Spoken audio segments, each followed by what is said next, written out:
34। x की value 3 plus √8 है। 1/x की वैल्यू 3 माइनस √8 है। तो अगर मैंने x प्लस 1/x किया तो 3 और 3 6 हो गए। अगर हम एक बार स्क्वायर करते हैं तो x square plus 1/x square की वैल्यू तो 6 का स्क्वायर माइनस 2ab वाला 2 घट जाएगा तो आ जाएगा 34। अगेन अगर हम स्क्वायर करते हैं तो x का पावर 4 प्लस 1/x का पावर 4 तो अब की बार फिर से 34 का स्क्वायर माइनस 2 होगा तो 1154 इसका उत्तर होगा। Answer number first is correct. PDF Telegram पे डाल दीजिए ना, अगर नहीं डाला हुआ है तो बोर्ड पीडीएफ। सारा सेट का वैसे डाला हुआ है पीडीएफ, अगर नहीं डाला हुआ है तो डाल देता हूं, बोर्ड पीडीएफ ही डलवा देता हूं। श्री गुप्ता एंड श्रीमती गुप्ता के वजन का अनुपात 7:8 है। मिस्टर और मिसेज के वजन का अनुपात 7:8 है, ठीक। उनका कुल वजन 120 है। तो जब कुल वजन 120 है 15 के बराबर तो मिसेज गुप्ता का वजन 64 किलो होगा और 7 गुने 8 56 किलो मिस्टर गुप्ता का वजन होगा। डाइटिंग कोर्स करने के बाद मिस्टर गुप्ता का वजन 6 किलो कम हो गया तो इनका 6 किलो कम हो गया तो ये हो गए 50 के, ठीक। और बाद में इनका कितना किलो कम हो गया कि इन दोनों के बीच का अनुपात अब जो है 5:6 का है। तो मन ही मन सोचो 5 के जगह पर 50 किलो दिखा रहा है इनका, तो 6 की जगह पर इनका वजन कितना किलो दिख रहा होगा? 60 किलो। तो अब बताइए जो मैडम 64 की थी अब वो 60 किलो की दिख रही है तो 4 किलो वजन इनका क्या हुआ? डाइटिंग की वजह से कम हुआ। तो आंसर यही पूछ रहा है कि कितना वजन मिसेज गुप्ता का घटा है, तो 4 किलो।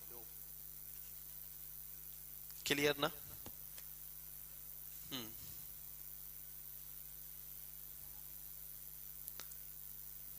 हाँ,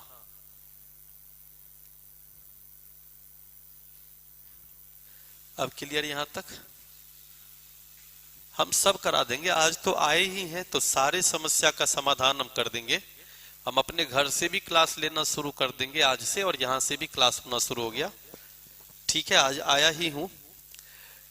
अ और ब सोना और तांबे के दो मिश्रण हैं जिसमें ये अलग अलग अनुपात दिया हुआ है, दोनों को मिलाया गया। तो आप ही सोचो, पहले वाले में सोना कितना है? 7/9, और दूसरे में सोना कितना है? 7/18। पहले वाले में तांबा कितना है? 2/9, और दूसरे में तांबा कितना है? 11/18। तो 7 दूनी 14 और 7 21 और 9 2 दूनी 4 और 11 15। तो 7:5 का रेशियो होगा। Answer C is correct. अब क्लियर है? किसी परीक्षा में छात्र और छात्राओं के औसत प्राप्तांक 71 है छात्र का और 73 है छात्राओं का, जबकि पूरा मिला के ओवरऑल बता रहा 71.8। तो एलिगेशन लग जाएगा। तो यहां पर क्या हो जाएगा? 0.8, और यहां पर क्या हो जाएगा? 1.2। तो 3:2 का रेशियो होगा स्टूडेंट्स के बीच में। 3:2 का रेशियो।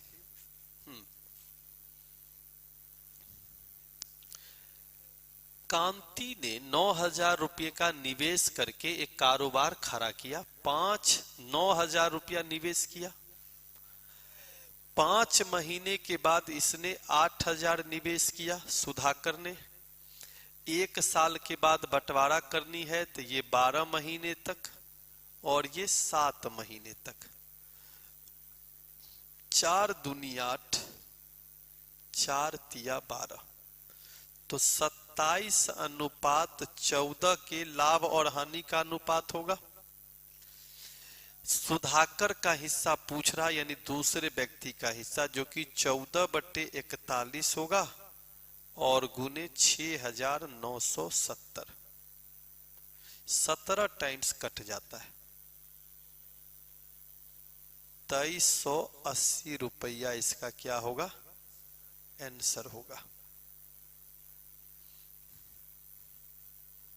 क्लियर?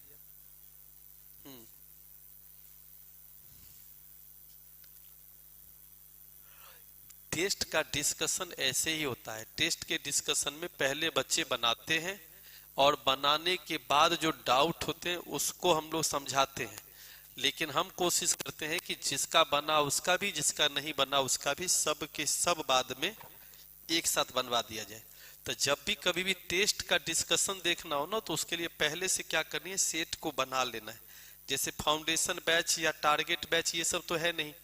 अगर मान लो एक एक क्वेश्चन पे अगर पूरा जम के टॉपिक वाइज की तरह ध्यान देने लगेंगे तो 100 क्वेश्चन का सेट हो पाएगा डिस्कशन सही से। तो आप क्या करो, जहां पर आपको समझने में थोड़ी भी दिक्कत हो तो आप उसको चिन्हित कर लो, उसको घेर लो, फिर दोबारा कभी पूछ लिया करो, कोई हड़बड़ी नहीं है उसके लिए। ठीक है। 5 वर्ष पहले एक पिता और उसके पुत्र के आयु का योग 60 वर्ष था। 5 साल पहले, तो वर्तमान में पिता और पुत्र के आयु का योग क्या होगा, आप ही बताओ। तो 60, 5 साल बाप भी बढ़ेगा और 5 साल बेटा भी बढ़ेगा, तो 60 और 10 70 साल हो गए। क्लियर यहां तक? उनके आयु के बीच का वर्तमान में अनुपात 4:1 हो जाएगी। तो बस हो गए। पिता की आयु कितनी हो जाएगी, 70 साल टोटल है, जिसमें 4/5 हिस्सा जाएगा, तो 14 चौके 56 वर्ष आंसर होंगे। ठीक है, अब क्लियर यहां तक? हाँ। अरे बाप रे, 52 कहां से आ गया, गलती हो गई। हाँ, यहां पर 10 कैसे बढ़ा, समझ में आई बात? एकदम ऑथेंटिक और सटीक सॉल्यूशन ही होगा, उसको ध्यान से देखना है। किसी हौज को पाइप ए 6 घंटे में भर सकता है और बी 8 घंटे में। दोनों को एक साथ खोल दिया जाता है और 2 घंटे के बाद ए को बंद कर दिया जाता है। तो आप ही बताओ, मान लिया मैंने 24 लीटर का टंकी था, तो अगर 24 लीटर का टंकी था तो ए 4 लीटर प्रति घंटे के हिसाब से भरेगा और बी 3 लीटर प्रति घंटे के हिसाब से भरेगा। दोनों को साथ में खोला गया यानी 7 लीटर के हिसाब से। 2 घंटे में जब काम हो गया 14 लीटर, उसके बाद ए को बंद कर दिया गया, तो अब बी उस काम को कितने देर में करेगा ताकि पूरी टंकी 24 लीटर भर जाए। तो x की वैल्यू 10/3 यानी 3.1/3 घंटे लगेंगे। आपको जो क्वेश्चन पेपर मिला होगा उसमें दूसरा ऑप्शन है 3.1/3 घंटे, पहला ऑप्शन है 2.2/3 घंटे। ठीक है, तो आंसर कौन सा होगा, बी नंबर करेक्ट आंसर होगा। हाँ, अब क्लियर है यहां तक?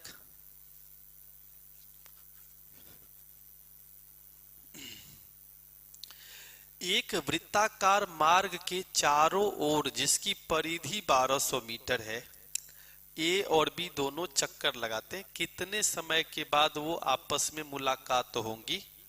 तो बड़ी इजी है, हम सब जानते हैं कि कुल दूरी 1200 मीटर है और विपरीत दिशा में दोनों की स्पीड जुट जाएगी। तो एक की स्पीड 210 और एक की स्पीड 190, तो 400 मीटर प्रति मिनट के हिसाब से 3 मिनट में आपस में मुलाकात हो जाएगी। हाँ, पीडीएफ डाल दिया गया है। चारों सेट का पीडीएफ एक साथ कौटिल्य जीएस टेलीग्राम चैनल है ऑफिशियल करके, उस पे डाल दिया गया है, और द पाथवे ऑफिशियल पे भी है। 84 नंबर, ए और बी दो रेलगाड़ियां एक दूसरे की ओर क्रमशः 50 और 60 किलोमीटर प्रति घंटा की चाल से चलती है। एक दूसरे से 120 किलोमीटर की दूरी अधिक तय कर चुकी होती है। तो हम सब लोग जानते हैं कि एक की स्पीड 50 की है और एक की स्पीड 60 की है, ठीक। दोनों के बीच में 1 घंटे में कितना अधिक तय कर लेगा? 10 किलोमीटर अधिक तय कर लेगा। क्वेश्चन के मुताबिक 120 किलोमीटर की दूरी अधिक कितने देर में तय कर पाएगा? आप ही बताओ। तो आप कहेंगे 12 घंटे लगेंगे। तो 12 घंटे तक ये भी चलेगा तो 600 किलोमीटर चलेगा, और 12 घंटे तक ये भी चलेगा तो 720 किलोमीटर चलेगा। तो दोनों एक दूसरे से 120 किलोमीटर ज्यादा तय कर लिया ना। तो कुल दूरी कितनी थी? 1320 किलोमीटर की कुल दूरी थी ए और बी के बीच की दूरी।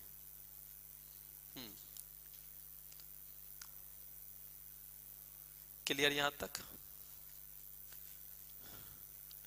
85 नंबर, एक तैराक शांत जल में 5 किलोमीटर प्रति घंटा की रफ्तार से तैर सकता है। धारा का वेग 1 किलोमीटर प्रति घंटा हो तो इस तैराक को एक स्थान से दूसरे स्थान तक जाने तथा प्रारंभिक बिंदु पर वापस लौटने में 1 घंटा लगता है, ठीक है। तो आप ही बताओ, 5 किलोमीटर प्रति घंटा की रफ्तार से तैर सकता है और धारा का वेग 1 किलोमीटर प्रति घंटा हो तो एक दूसरे स्थान पे जाके आने में 1 घंटे का समय लगता है। तो मान लो कि डी किलोमीटर गए और डी किलोमीटर आए। जाने वक्त आपकी स्पीड कितने की थी? 6 की। आने वक्त कितने की थी? 4 की। टोटल कितने घंटे लग गए? 1 घंटे, ठीक। एलसीएम ले लेते हैं 12, तो 2D प्लस 3D और कोना कोनी गुना कर देते हैं। तो 5D की वैल्यू 12, तो D का मान 2.4 किलोमीटर की दूरी होगी। आंसर मेरा फर्स्ट नंबर करेक्ट होगा।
हाँ,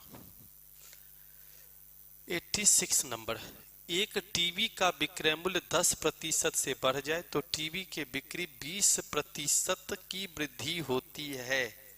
फिर वही क्वेश्चन, 110% हो जाती है टीवी का विक्रय मूल्य। अब बिक्री भी 10% से बढ़ जाए तो 120% होगी। 1% से 2 जीरो कट जाएगा। 12 गुने 11 132% हो जाएगा, अर्थात 32% की क्या हुई? वृद्धि हो गई। क्लियर?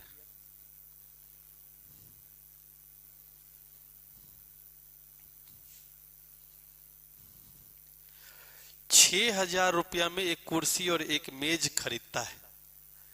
तो इसे कई तरीके से बना सकते हैं, लेकिन मैं जनरली ऐसे बनाने का प्रयास करता हूं। मान लिया कि कुर्सी का मूल्य x है, उस पे 10% का घाटा लगा। टेबल का दाम क्या होगा? 6,000 माइनस x, जिसपे 10% का लाभ हुआ, और सब मिला करके टोटल लाभ कितने का है? 100 रुपये का। तो ये हो जाएगा 600। जब उधर जाके घटेगा तो -500 होगा, और ये होगा 10 और 10 20, तो -20x/100। तो x की वैल्यू 2500 हो गई। ठीक है।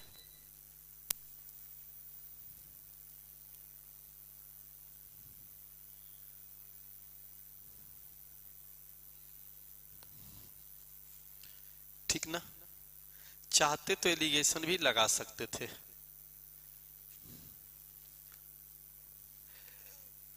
एक साहूकार को ज्ञात हुआ कि 8% से 7.25% होने पर, यानी 1/4 की कमी होने पर, प्रतिशत में 0.25, उसके पैसे 61 रुपया 50 पैसा कम हो जाता है। यहां पर मैं दशमलव को ठीक कर लीजिएगा, 61 रुपया 50 पैसा। तो 1% का मान हुआ 246। इसीलिए 100% की वैल्यू जो होगी 24,600 होगी। अब क्लियर है?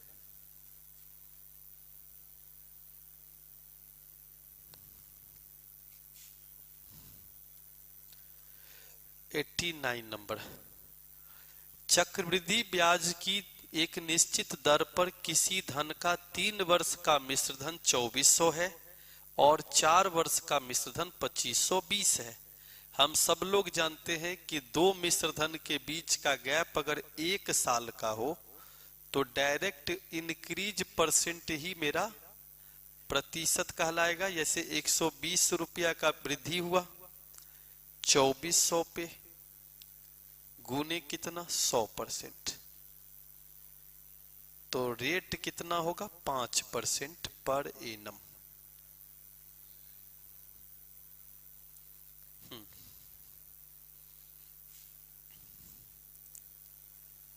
90 नंबर। एक तार को एक वर्ग के आकार में मोड़ा गया, तो वर्ग के आकार में मोड़ेंगे तो वर्ग का क्षेत्रफल 121 के बराबर, तो वर्ग की भुजा कितनी हो जाएगी? 11। उसी तार को एक वृत्त के आकार में मोड़ेंगे तो जाहिर सी बात है कि वृत्त का जो परिधि होगा, पेरीमीटर होगा, वो पेरीमीटर वर्ग के पेरीमीटर के बराबर होगा। तो r की वैल्यू कितने के बराबर हो जाएगी? 11 चौके 44 कट जाएगा 7। तो वृत्त का क्षेत्रफल क्या होगा? πr², यानी 22/7 गुने r का स्क्वायर, तो 7 का स्क्वायर कट जाएगा तो 154 आ जाएगी।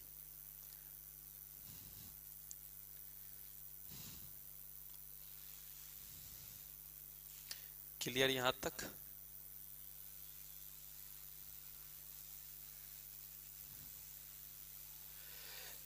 बीस सेंटीमीटर लोहे के पाइप के बाहरी व्यास 25 सेंटीमीटर है। मान लेते हैं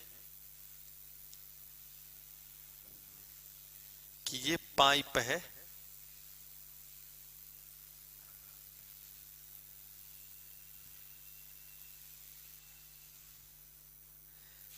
और इसकी जो बाहरी व्यास है वो 25 दिया हुआ है। तो जाहिर सी बात है कि इसकी जो त्रिज्या होगी वो क्या होगी, बाहरी त्रिज्या 12.5 सेंटीमीटर।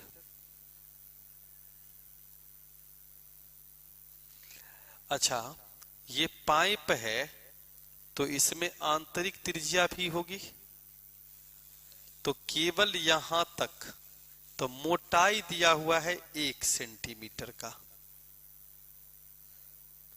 तो छोटी आर की वैल्यू कितनी हो जाएगी, 11.5 सेंटीमीटर। अब क्वेश्चन में कह रहा है संपूर्ण पृष्ठ क्षेत्रफल क्या होगा। ध्यान से यहां देखना, ये थोड़ा सा क्वेश्चन को, संपूर्ण पृष्ठ क्षेत्रफल में क्या क्या आता है पाइप का। सबसे पहले बाहरी वक्र पृष्ठ क्षेत्रफल 2 पाई बड़ा आर, और एच तो एक ही होगा चाहे भीतर चाहे बाहर। भीतरी अगर करते हैं तो 2 पाई छोटा आर और एच, साथ ही साथ 2 टाइम्स कौन सा एरिया, ये वाला एरिया जो ये रिंग बन जाता है ऊपर में, ये दोनों तरफ है, तो इसीलिए 2 इंटू पाई। अच्छा, यहां पे बड़ा आर स्क्वायर माइनस छोटा आर स्क्वायर। अब समझ गए। तो ऐसा करते हैं कि 2 इंटू पाई यानी 22/7 को कॉमन ले लेते हैं, तो बड़ा आर की वैल्यू 12.5 है, और पाइप की जो लंबाई है वो 20 पहले से दिया हुआ है, प्लस छोटा आर का मान 11.5 होगा, और एच का मान भी 20 दिया हुआ है, प्लस 2 पाई कॉमन ले चुके हैं तो R square minus R square, तो आर प्लस आर, तो 12, 11, 23 और 1 24, अगुनी आर माइनस आर, तो 1 लिख देता हूं डायरेक्ट। ठीक है यहां तक। तो ये होगा 44/7, और ये हो गया कितना 250, और ये हो गया कितना 230, तो 250 और 230 यानी 480, अब प्लस 24 504, तो 7 सत्ते 49, 1 7 दूनी 14, 4 दूनी 8 हो गए, 8 28 36, 7 चौके 28 और 3 3168 सेंटीमीटर स्क्वायर। आंसर इसका कौन सा होगा, बी नंबर करेक्ट।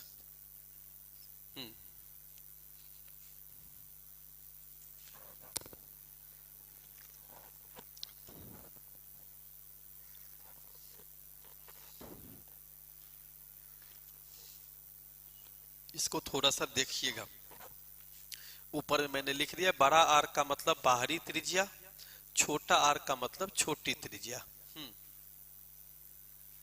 ठीक लिया। अब ठीक है।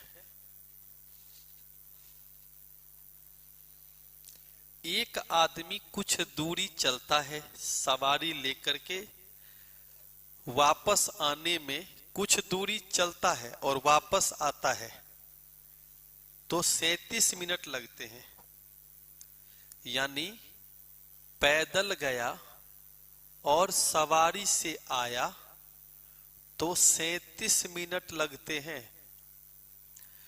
अगर वह दोनों ओर चल के ही जाता यानी पैदल जाता और पैदल आता तो उसे 55 मिनट लगते। हमें बताना है कि अगर दोनों तरफ वो सवारी से ही जाता आता तो कितने मिनट लगते। तो मन ही मन सोचो आप कि अगर हम P का मान निकालेंगे तो 27.5 मिनट लगेंगे। और अगर पैदल 27.5 मिनट एक तरफ का है तो 9.5 मिनट सवारी से लगा होगा एक तरफ का। तो 9.5 मिनट अगर सवारी से ही जाते और सवारी से ही आते तो कुल मिलाकर के 19 मिनट लग जाते। क्लियर है?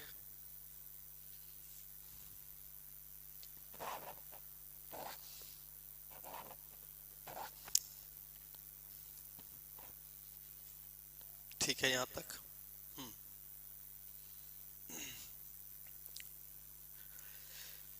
Question number 93, 5x by x कितने हो जाएंगे? 5 3/x।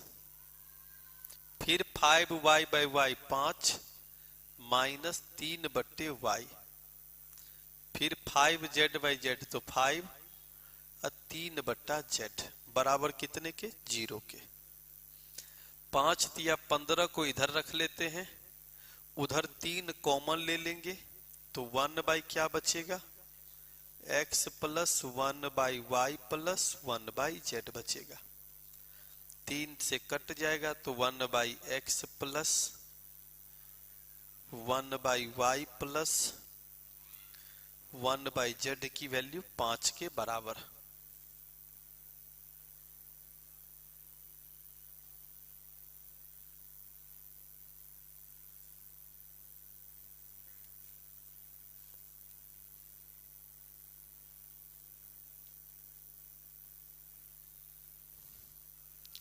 नाइन्टी 94 नंबर, ये तो रिपीट कर गया क्वेश्चन लगता है।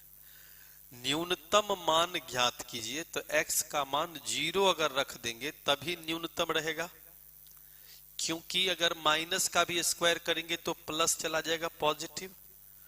तो x का मान अगर 0 रख देंगे तो 0 प्लस 1 बाई 1 माइनस 3, तो 3 में से 1 गया 2, यानी -2 इसका न्यूनतम मान होगा।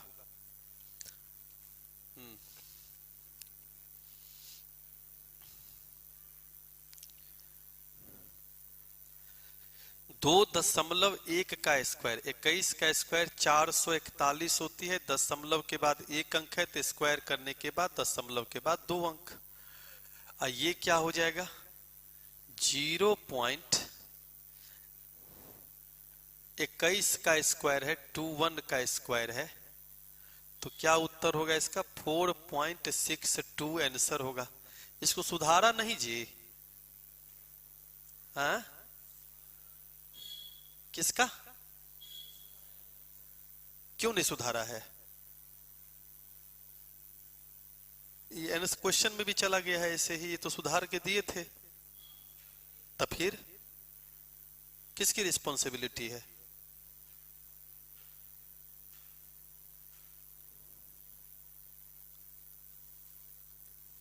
सबको मैच करते रहे, काहे नहीं सुधरा? 4.62 इसका उत्तर होगा। 140 में भाग देने पर 4 शेष बचे तो 136 पूरी तरह कट जाए। 176 में से 6 शेष बचे तो 170 पूरी तरह कट जाए। 264 में से 9 तो 255 पूरी तरह से कट जाए। इन तीनों को काटने वाली संख्या 900 ही हो सकता, और जाहिर सी बात है कि 17 से ही तीनों कट जाएगा, तो इसका 900 क्या होगा? 17।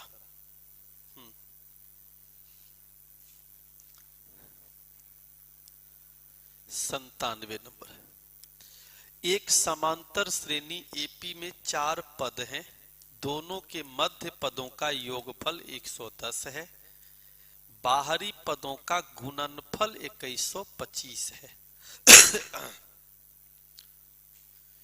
समांतर श्रेणी के 4 पद कौन कौन से मानते हैं? a-3d, a-d, a+d और a+3d। ठीक, इनके मध्य पदों का योगफल यानी इन दोनों का जोड़ 2a की वैल्यू 110 है तो ए का मान हुआ 55। पक्का।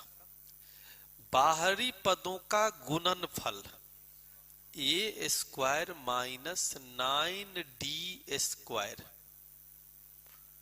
जो है 2125। ठीक, तो ए की जगह पे 55 रख देंगे तो क्या हो जाएगा, तो 9d² उधर चला गया, 55 का स्क्वायर 3025 अब माइनस 2125 तो 900 आएगा। तो डी का मान 30 आ जाएगा, सॉरी 10 आ जाएगा। और जैसे ही डी का मान 10 हुआ, ए का मान 55 हुआ, वैसे तो प्लस माइनस 10 आता है, तो कहीं से भी चलेंगे कोई दिक्कत नहीं, एक ही लेके चलते हैं। तो 55 में से 30 जाएगा तो छोटी वाली 25, 55 में से 10 जाएगा तो 45, 55 10 65 और 55 30 85। तो तीसरा पद जो मेरा है वो कितना है, 65 के बराबर। हाँ बिल्कुल सही उत्तर है सबका।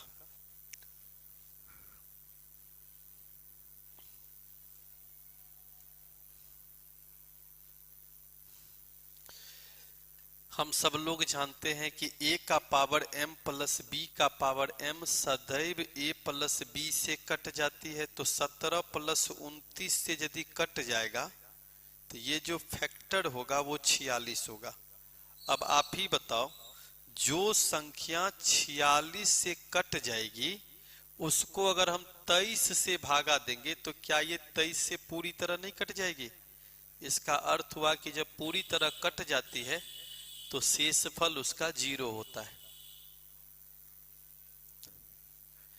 दो संख्याओं का औसत 7.5 है, औसत 7.5 है, इसका मतलब दोनों संख्याओं का टोटल 15 है और उनके गुणनफल का वर्गमूल यानी रूट अंडर AB 6 है। तो AB का गुणनफल होगा 36। तो ऐसी दो संख्या तलाशिए जिसका जोड़ 15 हो और गुना 36 हो। तो जोड़ करके तो 15 आ रहा सब में, लेकिन गुना होके 36 आ रहा एक ही में, 12 और 3 में। तो वो दोनों संख्याएं क्या हो गई, 12 और 3। Question number 100, x³ plus a plus 1x² minus b minus 2x minus 6 के दो गुणनखंड हैं। एक है x प्लस 1 और दूसरा x माइनस 1। गुणनखंड का मतलब होता है कि वो संख्या पूरी तरह से कट जाएगी। तो सबसे पहला चीज सोचो कि अगर वो संख्या x प्लस 1 से पूरी तरह कट जाएगी, इसका अर्थ हुआ कि x बराबर -1 रखने पर रिमाइंडर 0 आएगी। तो x का मान पहले -1 रख देते हैं पहले वाले में। तो -1 का क्यूब a प्लस 1 -1 का square minus b minus 2 into -1 -6 की वैल्यू 0 होनी चाहिए। उसी प्रकार x माइनस 2 भी गुणनखंड है। तो x माइनस 2 अगर गुणनखंड है तो x बराबर 2 रखने पर भी 0 हो जानी चाहिए। तो एक हम रख देते हैं यहाँ पे 2 का cube plus a plus 1 into 2 का square b minus 2 into 2 -6 equal to 0। Calculate कर लीजिए। तो ये हो गया -1 और ये हो गया +1। तो एक लाइन लिख ही लो। तो ये हुआ -1, ये +1 हुआ तो a plus 1, minus minus plus तो b, -2 -6 इक्वल टू 0। तो एक समीकरण बन रहा है ऊपर से a प्लस b की वैल्यू, 1 और 1 कट गया, 6 और 2 8। ठीक, और दूसरा में अगर देखें तो ये है 8, 4a प्लस 4 माइनस 2b, अब माइनस 4 तो माइनस माइनस प्लस हो जाएगा, -6 इक्वल टू 0। ठीक है, तो 4a माइनस 2b की वैल्यू 8 4 12 4 16 में से 6 गया 10, जो -10 होगा। तो 2a माइनस b की वैल्यू -5 होंगे, तो एक समीकरण बनेगा 2a माइनस b की वैल्यू -5। जैसे ही दोनों को जोड़ेंगे तो b और b कट जाएगा, तो a का मान हो जाएगा 1, और जब a का मान 1 होगा तो b का मान 7। Option number B is correct. अब क्लियर है, बी करेक्ट होगा, बी। दोनों को देखना है ना।